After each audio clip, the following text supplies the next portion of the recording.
বাংলায় 2025 সালের প্রগতির বাংলা আর নেই, এগিয়ে যাওয়ার বাংলা আর নেই।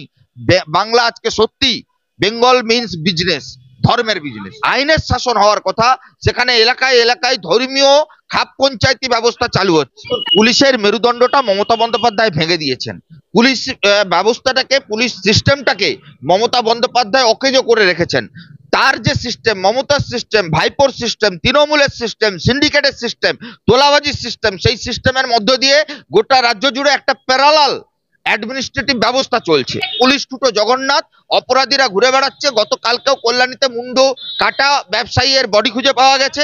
প্রতিদিন খবরের কাগজে অপরাধীদের ঘটনা দেখলে মনে হচ্ছে যে এই রাজ্য জুড়ে আইনের ব্যবস্থা নেই, অপরাধীদের একটা আইন ব্যবস্থা চলছে। অপরাধীরা, সমাজ বিরোধীরা যাদের জেলে থাকার কথা, তারা আজকে বিধানসভার ভেতরে দাঁড়িয়ে ধর্মের মেরুকরণের মধ্য দিয়ে দুর্নীতি, লুট, ব্যর্থতা, 5 বছরের সরকারের যে দায়বদ্ধতা, সেই দায়বদ্ধতায় ডাহাফেল মমতার সরকার তাকে আড়াল করতে চাইছেন। আসলে এরা নারী যে স্বাধীনতা তার বিরোধী, এরা নারী ক্ষমতায়নের বিরোধী, এরা সংবাদ মাধ্যমের বাক স্বাধীনতার বিরোধী। গণতন্ত্র নয়, দলতন্ত্র চলছে।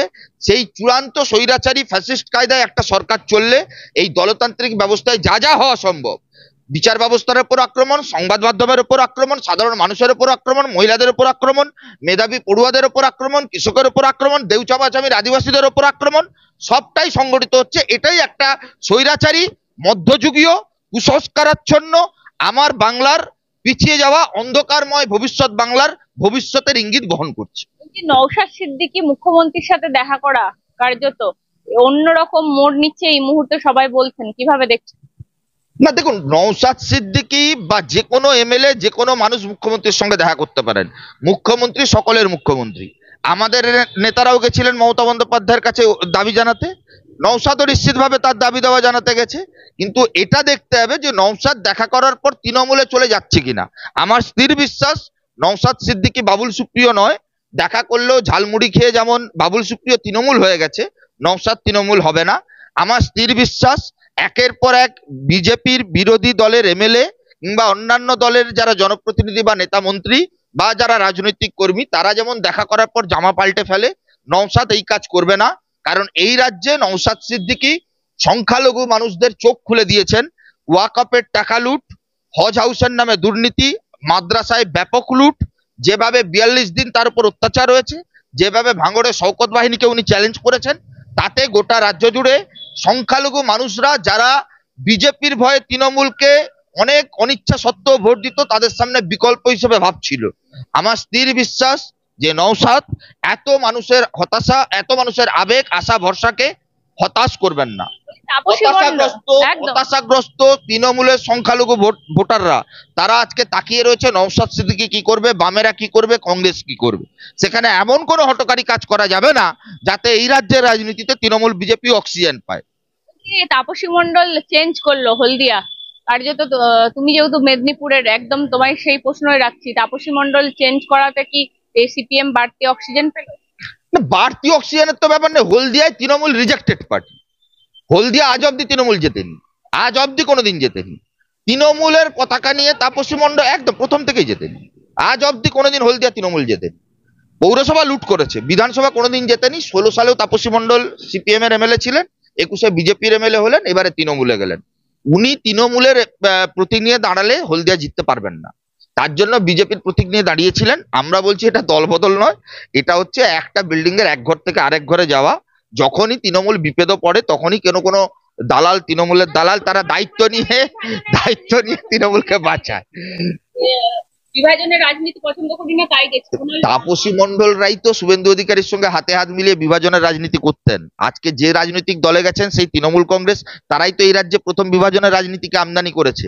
তারাই তো সবার প্রথম ইমাম ভাতা, পুরোহিত ভাতা করে বিভক্ত করেছে। তারাই তো প্রথম ঈদের দিন মাথায় শাড়ি চাপা দিয়ে রেড রোডে নামাজ পড়ে উস্কানি দিয়েছেন। তারাই তো এই রাজ্যে প্রথম সংখ্যালঘু মানুষদের উস্কানির রাজনীতি দেওয়ার জন্য বলেছিলেন যে গরু দুধ দেয় তার লাথি খেতে রাজি। তারাই তো এই রাজ্যে সরস্বতী পুজো, দুর্গাপুজো বন্ধ করেছেন। তারাই তো এই রাজ্যে রামনবমীর দিন দাঙ্গা হবে জেনেও মিছিল করতে পারমিশন দিয়েছেন। তারাই তো রোজার দিনে ধর্মীয় উস্কানিমূলক বক্তব্য রাখছেন। তারাই তো ভাগীরথীতে কেটে ভাসিয়ে দেওয়ার কথা বলছেন। তারাই তো মুর্শিদাবাদে বাবরি রাম মন্দিরের লড়াই লড়ছেন। তারাই তো রাম মন্দির, জগন্নাথ মন্দিরের লড়াই লড়ছেন। ধর্মকে বিশ্বাস করি না, মানবিকতা নিয়ে চলতে হবে, মানুষের নীতি নিয়ে চলতে হবে, মুখ্যমন্ত্রী বলছে। হ্যাঁ, ওনার মানবিকতা আছে, কে বলছে মানবিকতা নেই? ওনার মানবিকতা আছে বলেই তো চোর দুর্নীতিগ্রস্ত পার্থবাবুকে পাঠার জল ভাত খাওয়ান, কেষ্টমন্ডলকে জেল থেকে বেরিয়ে 25 কোটি টাকা বাজেয়াপ্ত হওয়ার পরেও সম্পত্তি তাকে সভাপতি রাখেন। ওনার মানবিকতা আছে বলেই তো শোভন বৈশাখীর মধ্যে আন্ডারস্ট্যান্ডিং করিয়ে বিজেপি থেকে আবার তৃণমূলে ফিরিয়ে নেন। ওনার মানবিকতা আছে বলেই তো দুর্নীতিগ্রস্ত রাজীব বন্দ্যোপাধ্যায়, সুজিত বসু, শওকত মোল্লাদের শপথে বহাল রাখেন। ওনার মানবিকতা আছে বলেই তো দাঙ্গাবাজ বাবুল সুপ্রিয়কে তৃণমূলের মন্ত্রী করেন। ওনার মানবিকতা আছে বলেই তো তৃণমূলের একের পর এক চোর মন্ত্রীদের তাদেরকে আড়াল করবার চেষ্টা করেন। রাজীব কুমারকে সিবিআই ধরতে গেলে ধর্নায় বসে যান। ওনার মানবিকতাটা হচ্ছে চোর দুর্নীতিগ্রস্ত তৃণমূলের নেতা মন্ত্রীদের প্রতি। আমি বলছি ওনার মানবিকতাটা চোর, গুন্ডা, বদমায়েশ, দুর্নীতিগ্রস্ত তৃণমূলের নেতা মন্ত্রীদের প্রতি। ওনার মানবিকতা নেই আরজি করের নির্যাতিতার প্রতি। ওনার মানবিকতা নেই দাড়িভিটের তাপসদের প্রতি। ওনার মানবিকতা নেই আনিস খানের প্রতি। ওনার মানবিকতা নেই সুদীপ্ত গুপ্তের প্রতি। ওনার মানবিকতা নেই সৈফুদ্দিনদের প্রতি। ওনার মানবিকতা নেই এই রাজ্যের লক্ষ লক্ষ কোটি কোটি এসএসসি প্রাইমারি প্রতারিত ছেলে মেয়েদের প্রতি।